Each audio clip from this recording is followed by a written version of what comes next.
போடுவார். வெத்தலை போடுறதுக்கு வெத்தலை இல்லை. முருகனுடைய படத்தை பாட்டார். முருகன் ஆண்டி கோலத்தில் இருக்கான். ஆண்டி இருக்க முருகன் அவன்கிட்ட என்ன இருக்கும்? ஏதாவது இருக்குமா ஆண்டி முருகன்கிட்ட? அவன்கிட்ட தான் எல்லாமே இருக்கு. யார் ஆண்டி முருகனை வீட்டில் வச்சு பூஜை பண்ணுறாங்களோ அவனை அரசனாக்காம விடமாட்டான் முருகன். அது ஒரு சூட்சுமம். நிறைய பேர் ராஜலங்கார முருகன் படத்தை வச்சுருப்பாங்க.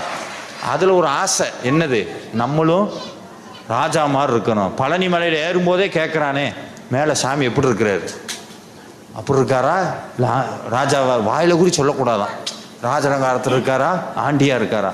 ஆண்டியா இருக்காருன்னு சொன்னால் பிடுபிடுன்னு கீழே இறங்கிடுறான். இதுக்கு முன்னாடி என்னமோ டாட்டா பிர்லாவாக இருந்த மாதிரியும், இதுக்கப்புறம் தான் முருகனை பார்த்து அப்படி ஆகிற மாதிரியும், அப்படியெல்லாம் கிடையாது. இன்றைக்கி நிறையா பேருக்கு ஒரு விஷயம் தெரியும்.